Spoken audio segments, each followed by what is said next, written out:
Providing necessities like food, water, shelter, and energy access creates a virtuous improvement cycle by enabling health, education, communication, and economic opportunity. This can alleviate poverty and raise living standards globally. Protecting forests and ecosystems provides essential services to humanity that are crucial but often undervalued economically. Valuing natural capital properly can help balance environmental protection and economic development. Providing universal access to primary education, especially for girls, along with skills training has widespread benefits for health, economic growth, and social progress. New education technologies can make learning more accessible, affordable, and effective. Improving health through simple interventions, diagnostics, and treatments can save millions of lives lost each year to preventable causes. Technologies like microfluidic chips could enable cheap, rapid medical diagnostics and customized treatment. Information and communication technologies have spread rapidly and enabled significant benefits for people with low incomes by connecting people to jobs and financial services, distributing resources, and spreading knowledge. They have substantial economic and social impacts. Freedom and empowerment are ultimate goals, allowing people to achieve their full potential and contribute maximum value. But first, providing essentials like food, water, shelter, and energy establishes a baseline level of health, education, and opportunity. Exponential technologies, philanthropic investment, and increasing economic opportunity for people with low incomes can work together to make the impossible possible, solving humanity's grandest challenges and enabling abundance.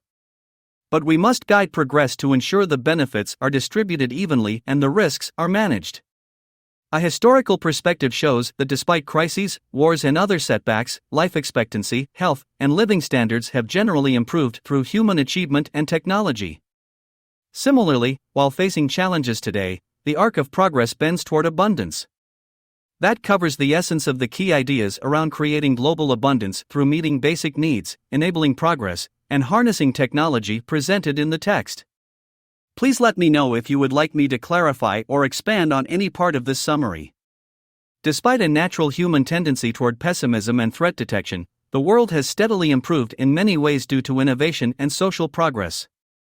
But these improvements often go unnoticed or underappreciated. Productivity and economic gains have enabled massive improvements in standards of living. People today have access to goods and amenities their ancestors couldn't have imagined. Even simple things like lighting and transportation are thousands of times more efficient and convenient now. Violence, poverty, and human rights violations have declined over time. Democracy and civil liberties are more widespread. More people live above subsistence levels, and the global middle class proliferates. Life expectancy is higher, child mortality lower, and poverty is declining in much of the world. While inequality remains, the gap between rich and poor is narrowing in many places. Improvements tend to build on themselves, enabling further progress. However, continued progress is not guaranteed. It requires cultural attitudes and social structures that promote cooperation, openness, innovation, and shared knowledge, the foundations that enable abundance. A balanced, factual perspective can help foster these attitudes. Modern economies have enabled massive gains through specialization and global trade. We now have access to goods from all over the world in a single meal. This was unimaginable for most of human history when people produced almost everything for themselves locally. In summary, there are many reasons for optimism if we build on the progress already made. But we must continue to spread the cultural values, knowledge, and technologies that expand society's capacity for abundance. This requires conscious effort to overcome our natural cognitive tendencies toward pessimism and threat detection. The world has experienced massive improvements in standards of living, health, and prosperity over the past century. The exchange of ideas, exponential technological change, and globalization enabled this progress. Hans Rosling's data visualizations show how much the world has improved health, income, and education. Although disparities remain, the gap between developed and developing nations is closing quickly. With the right policies and technologies, continued rapid progress is possible. Ray Kurzweil predicts that technologies like AI, biotech, and nanotech will continue to progress exponentially. He believes artificial general intelligence will reach human-level ability in the coming decades. Kurzweil sees this as positive, though others are concerned about losing control of advanced technologies.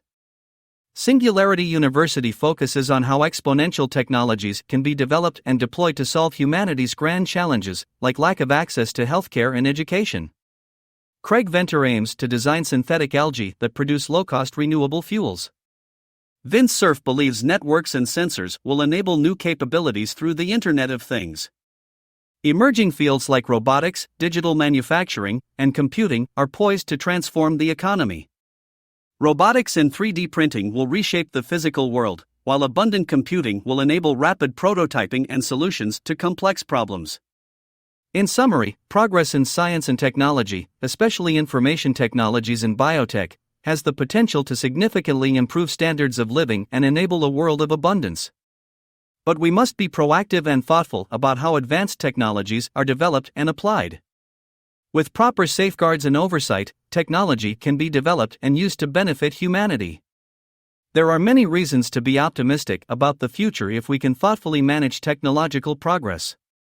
New technologies like nanotechnology, biotechnology, and intelligent systems can help solve global water issues by improving access, efficiency, sanitation, and conservation.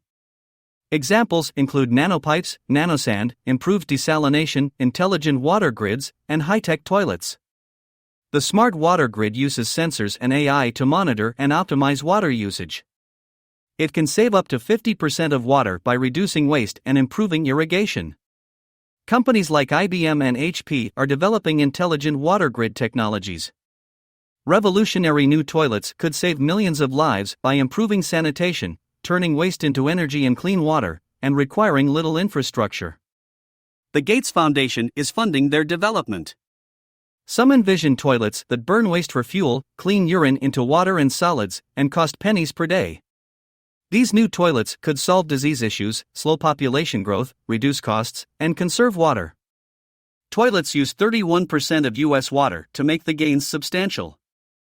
Physicist Lowell Wood believes high-tech toilets could run on feces, turn urine into water/solids, and cost 5 cents daily. While hard to predict, exponential progress in these technologies could dramatically improve water access and efficiency, especially in the developing world but also in developed nations. The possibilities for improvement are huge, even if the future remains uncertain. Nearly 1 billion people lack enough food, and malnutrition kills millions yearly. New agricultural technologies could help address global hunger and food insecurity by improving crop yields, reducing loss, and making farming more efficient and less labor-intensive. Examples include biotech crops, precision agriculture, robotics, and vertical farming. Biotech and GM crops can improve yields and reduce loss by resisting disease, pests, and drought. Precision agriculture uses data to optimize planting, fertilizer, pesticide, and irrigation. Robotic systems automate tasks like weeding, picking, and sorting, while vertical farming achieves higher yields in a smaller space. In some countries, these technologies face barriers like high costs, lack of infrastructure, and public distrust. But with exponential progress, they could make farming more sustainable, reduce ecological damage, and improve food access for a growing global population. With openness to new ideas and a spirit of cooperation, technology and human ingenuity can meet one of humanity's most basic needs. Natural ecosystems and perennial polycultures could provide sustainable food production but will take time to develop into viable commercial crops. Genetically engineered crops and vertical farming show promise for sustainable intensification of food systems in the near term. GE crops have increased yields while reducing inputs. Vertical farming could produce more food locally using less space. These technologies could help address hunger and environmental issues if scaled and optimized. Alternative protein sources like aquaculture and cultured meat may be more sustainable than industrial meat production. Fish farming and in vitro essence could reduce overfishing, decrease health risks, and free up land, though they still face challenges in scaling and waste management. Agroecology has increased crop yields sustainably in some projects. A diversity of approaches, biotech, agroecology, aquaculture, vertical farms, etc., will likely be needed to feed populations sustainably. Progress is being made, but scaling all solutions simultaneously will require coordinated global efforts. Humans currently consume about 40% of the planet's primary productivity, an unsustainable level. To build a sustainable future, we must find ways to increase primary productivity, protect biodiversity, and improve the food system. DIY innovators, empowered by technology and a hacker ethic of open sharing, have achieved breakthroughs once limited to big organizations. They can help drive progress on complex issues like sustainable food production through creativity, perseverance, and self-reliance. But scaling their solutions may require partnership with governments, science, and business. In summary, we have options to intensify the food system sustainably, but overcoming challenges to implement and scale these solutions will require coordinated efforts across sectors. The hard work needs to start now to overhaul agriculture and make sustainable food production a reality before we irreversibly damage the planet. Urgent action must be taken given how much plant biomass we currently demand. In 2004, Burt Rutan launched Spaceship One, demonstrating private space travel. It cost only $26 million, showing small teams could achieve significant feats. Chris Anderson founded DIY Drones, building $300 drones with 90% of $250,000 military drones functionality. The maker movement enables sophisticated machines at low cost. Scaled composites, DIY drones, and the maker movement show how decentralization accelerates progress. They lower barriers to innovation, enabling solutions like critical supply delivery or environmental conservation. Drew Endy founded IGM, enabling students to create biological systems from DNA parts. It grew to 100-plus teams and a database of 5,000-plus components in years, showing how synthetic bio could progress without big groups. Some high school teams created oil spill digesting systems. Social entrepreneurs use business to solve social problems, employing tens of millions and raising billions. Sites like Kiva, Kickstart, and Enterprise enable significant impact, providing loans and tech to lift from poverty and affordable housing. They're an alternative to big government, solving major issues like U.S. affordable housing. Large-scale philanthropy started 600 years ago in Europe. Today's tech philanthropists like Jeff Skoll take a global approach. Skoll's foundation awarded $250 million plus to social entrepreneurs on 5 continents. They believe business success can drive philanthropy and aim to solve significant world challenges through tech, cooperation, and bold thinking. Greater than 1,000 billionaires and hundreds of thousands of multimillionaires exist, growing fast. Giving reached highs and dipped in recession, but significant pledges continue. The Giving Pledge asks for half of the wealth to charity. New philanthropists like Mo Ibrahim target hard-to-reach areas with substantial prizes. Techno-philanthropists are young, so the impact is beginning. According to Elon Musk, more will likely focus on education, healthcare, and energy, driving new tech, companies, and prosperity. C.K. Prahlad pioneered ideas like core competencies. Stuart Hart worked with him, calling him a visionary who unexpectedly convinced significant companies to change. Hart and Prahlad said serving the base of the pyramid could benefit companies and consumers. Prahlad's 2004 book gave examples of success through co-creation and benefits like health, income, and education. It drove innovation as Honda gained competitively, serving poorer Japanese consumers first. Tata's $2,500 Nano gave Indians freedom and choice. New ideas and demands entered the global conversation. The rising billions of poor consumers are a significant force for abundance. Iqbal Kadir left his job to start Grameenphone, providing cell service in Bangladesh. Despite doubts, he believed connectivity could drive economic growth and opportunity. It proved enormously successful, benefiting both the company and society. It shows how unconventional approaches to serving the base of the pyramid can unlock abundance. Muhammad Yunus proposed cell phones for low-income people in Bangladesh in 1993. Though then very expensive, he foresaw affordability and access spreading. He was right. Cell phones added $650 million to Bangladesh's GDP by 2006 and enabled mobile banking, increasing incomes by 30% and reducing poverty. Beyond banking, cell phones improve lives, empowering access to health, education, and opportunity. they helped nations overcome dependence on resource exports. Sugata Mitra, an Indian physicist, conducted experiments showing that children in impoverished, underserved areas can learn complex topics independently with minimal supervision. In 1999, Mitra installed a computer with internet access in a wall between his office and an adjacent slum.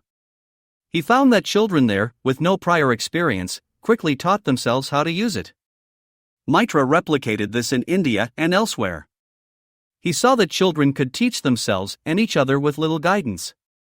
Mitra gave rural 12-year-olds a challenge to learn biotechnology in English using a computer. With encouragement from an older girl, they went from not knowing the scoring and being top students on tests. Mitra installed school computers and asked students questions to research and discuss. They showed deep, long-lasting learning. Mitra calls this minimally invasive education. Children's curiosity and self-directed learning abilities are enhanced when they can work together with access to information. Mitra sees enormous potential for this approach to education, especially where schools and teachers still need to improve. With guidance, children can drive their learning using technology and each other. The key ideas are that children have an innate curiosity and ability to self-direct their learning, that providing access to technology and space to explore questions together taps into this, and that minimally invasive education could help address gaps in schooling for underserved children worldwide. Mitra's work shows the potential for alternative, low-cost, self-directed learning approaches. New inexpensive diagnostic and treatment technologies could provide accurate medical data to feed into AI systems like Watson. This could allow AI to help doctors improve diagnosis and treatment, especially in developing countries. Diagnostic technologies like X-ray generating materials, paper diagnostics, and nanotechnology platforms can cheaply provide medical scans, test samples, and detect diseases.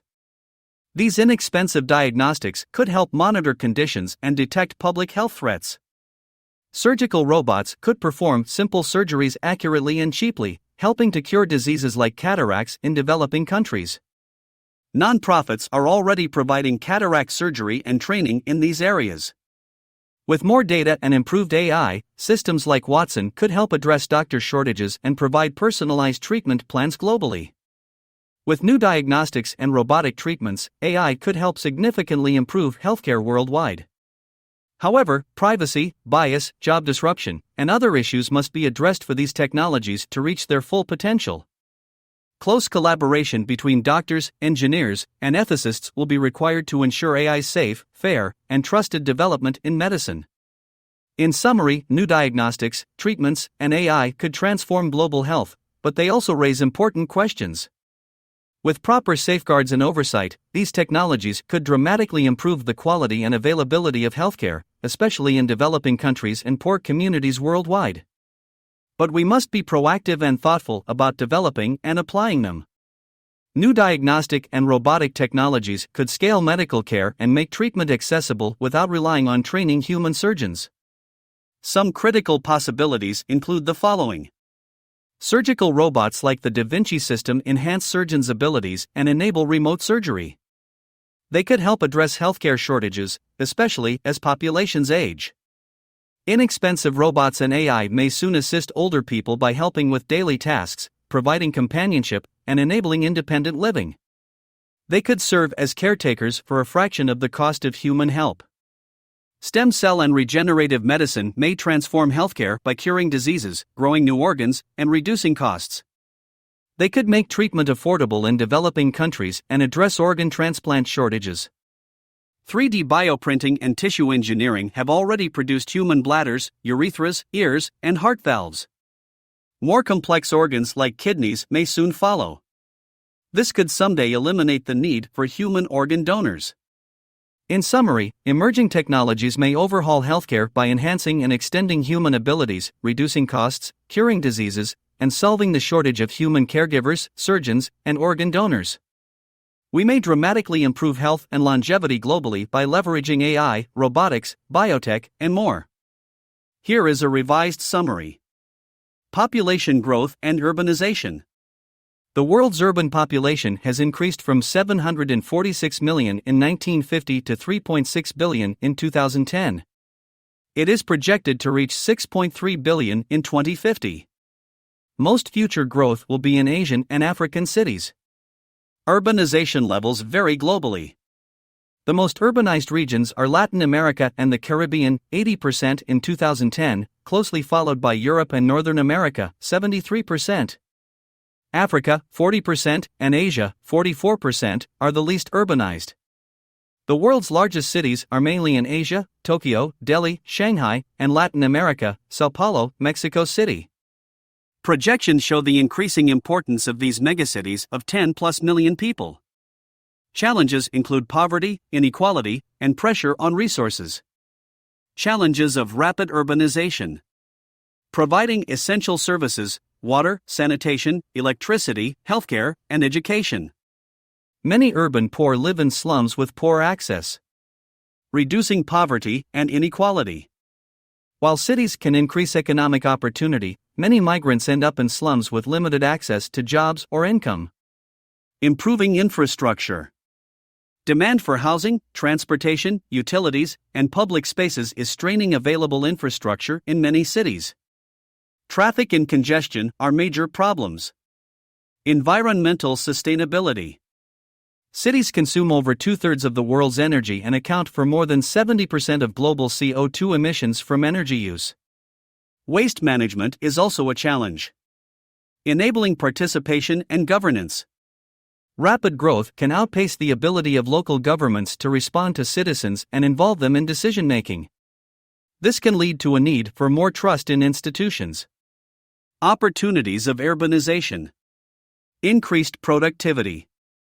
Urban areas are hubs of economic activity, education, innovation, and job opportunity. Proximity enables collaboration, specialization, and financial gains. Poverty reduction. While urban poverty remains a challenge, average incomes are higher in cities. Access to services and economic opportunities can help lift people out of poverty. Driving sustainability.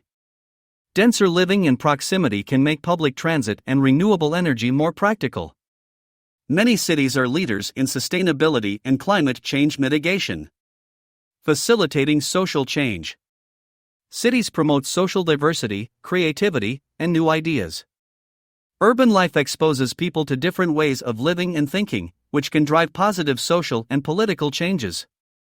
Improving governance. When cities can provide services and opportunities to citizens and involve them in decision-making, it can build trust in government and institutions. Cities are laboratories for participatory democracy.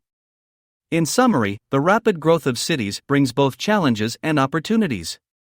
With good governance and policies, cities can drive sustainability, reduce poverty, increase the chance, and improve communities. But they must meet infrastructure, economic, social, and environmental needs. Urbanization requires integrated planning and management. Latin America, North America, and Oceania are the most urbanized regions. The least urbanized are Africa and Asia.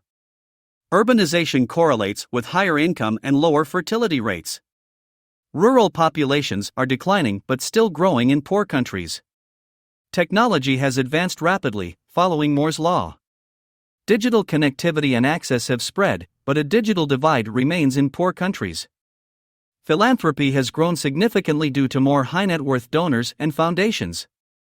Dematerialization means digital tech reduces the need for physical resources. Many tools/services are now virtual, making them cheaper and more accessible. Existential risks like bioterror, cybercrime, and job disruption from AI/robotics are major near-term threats. No simple solutions exist, but policy, tech, education, and individuals can help. We must be proactive but not limit progress. Carlson, regulate synthetic bio carefully not to hurt innovation, which aids biosecurity. Goodman, cybercrime threats include personal hacks, infrastructure hacks, hacked robots, and manipulated reality. Solutions: better tech/security, global laws, cyberpolice. AI/robots threaten jobs. Solutions may include job creation, education reform, and universal basic income. Education in skills AI lacks, like creativity, is critical.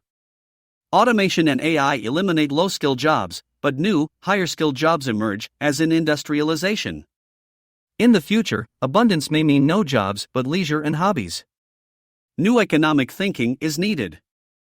Humans will likely merge with tech. Restricting tech won't work, it's nearly impossible to stop. Culture evolves from the bottom up through human exchange and specialization. Progress spreads if these forces thrive. Though some resist change, most embrace progress. Continuous improvement is inevitable if we enable human ingenuity and exchange. Bill Gates, global health and development are improving despite headlines. Child/malaria mortality and polio cases have declined dramatically. Access to birth control and maternal health has grown. But challenges remain, like poverty, child deaths, and maternal mortality.